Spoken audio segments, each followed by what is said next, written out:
Hi guys, I'm Sri. Today we're gonna make an amazing dish with baked salmon, a spinach and red pepper quinoa with a coconut cream sauce as the base. Then on top we're gonna throw some crispy potatoes and a fried egg. So to start, I have my oven preheated to 400 degrees.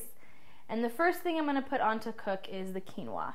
Quinoa cooks just like rice. So you're gonna do 2 to 1 water to quinoa, but it's much quicker than rice. It only takes about 15 minutes.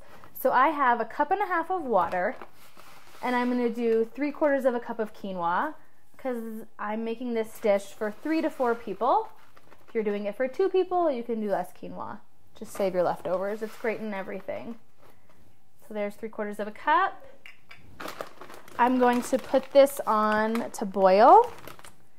And then as soon as it starts to boil, I'm gonna turn it down to simmer, just like you would rice, and leave it simmering for about 15 minutes. Now I'm gonna chop the potatoes. The potatoes are gonna go on top of the dish, and they're going to add a wonderful crispy texture. So I'm just gonna chop them in a small chop, maybe like 1/2 inch to 1 inch cubes. Okay, I'm just gonna scoop in my coconut oil onto my cookie sheet. About a tablespoon or 2. I want to make sure I have enough oil to completely toss my potatoes so they get nice and crispy. So I'm going to put this in the oven just to melt it for a moment. Alright, I'm done chopping my potatoes. My coconut oil is probably melted. It is.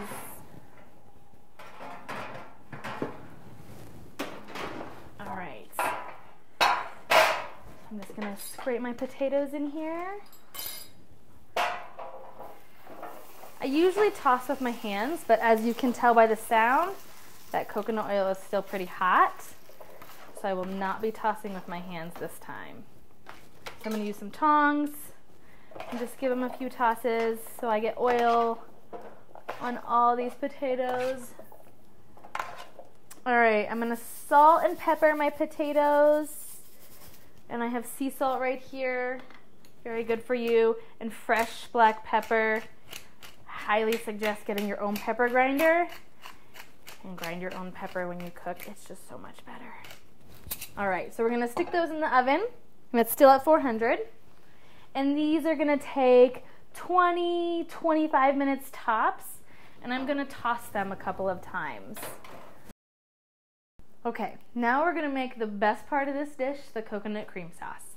So I'm going to chop up 4 cloves of garlic here.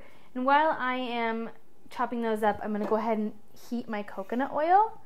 And I want to do this on a medium-low because garlic can burn very quickly. And we don't want the garlic to burn.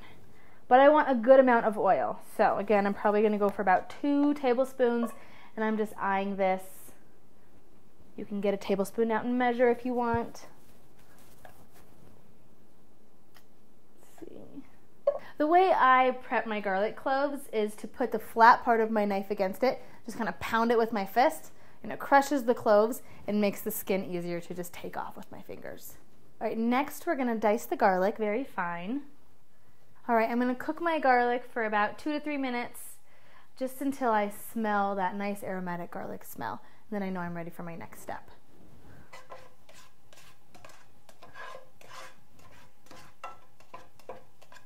Okay, so we can start to smell the garlic now. So I'm going to add some flour. I'm going to use coconut flour because I'm trying to keep this recipe paleo. You can use whole wheat flour, you can use rice flour, whatever you have would be fine. I've tried it many different ways. So I'm going to do a heaping tablespoon. So I'm going to dip my tablespoon in there. It's all piled up like that. That's what I want. So I'm going to dump that in here, shake it over. And then I'm going to stir it with a whisk. And what I'm doing is I'm making a sort of a roux. And this is just a thickening agent that's going to thicken the rest of my sauce. So it might clump right away. Don't get scared. It's perfectly fine. Okay, now we're going to pour in 1 can of coconut milk. I'm using full fat coconut milk because they're very healthy fats. Coconut milk is very good for you. You can use light coconut milk if you'd like, which is basically just watered down coconut milk. So I'm going to toss this in here, and I'm going to start stirring right away as I pour. So now I'm gonna add some seasoning. So I'm gonna do some salt and pepper. I do a little bit now, and then I might do some more at the end to taste. You want a lot of black pepper in this one. That's gonna add a lot of flavor to this sauce. Now I'm gonna add a 1/4 teaspoon of nutmeg. Might sound kind of weird, but it's gonna just add that little special extra taste, and people won't be able to tell it's nutmeg, but they'll just know it's delicious. And then I'm going to add a 1/2 teaspoon of miso. Miso is fermented soybean.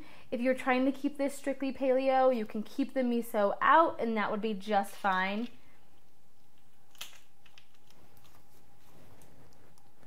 So just 1/2 teaspoon. Now I'm gonna add the nutritional yeast, and this is a very important ingredient for this sauce. It's gonna add just a zing to this sauce, almost a cheesy flavor, but it won't be a cheesy type sauce. So I'm gonna add a scant 1/4 cup. So scant means just not all the way to the top, but pretty much. So toss that in there. And then I'm just gonna stir all this up.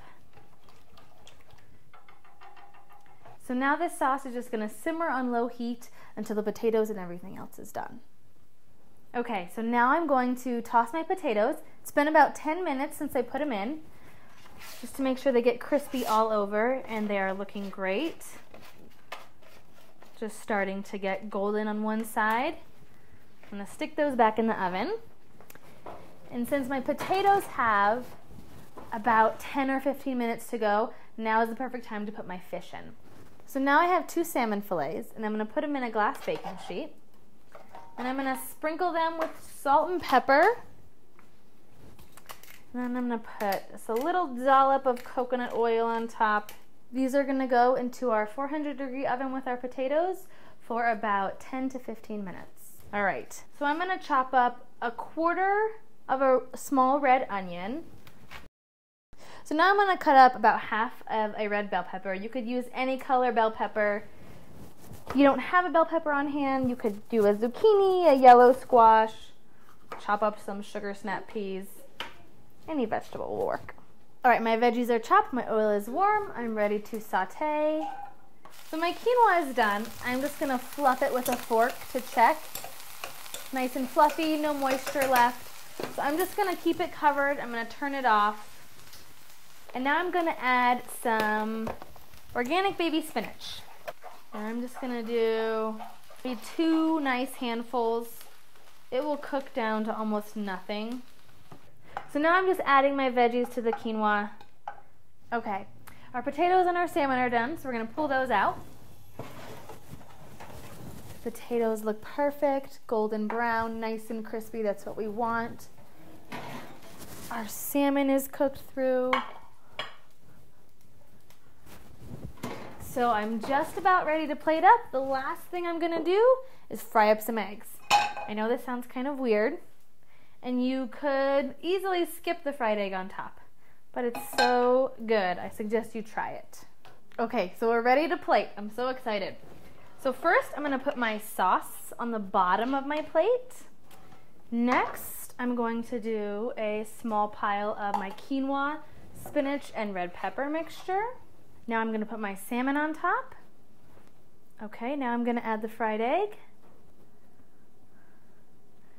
And last but very important, I'm going to toss some crispy potatoes on top of everything. The crispy potatoes will add that texture that this dish needs.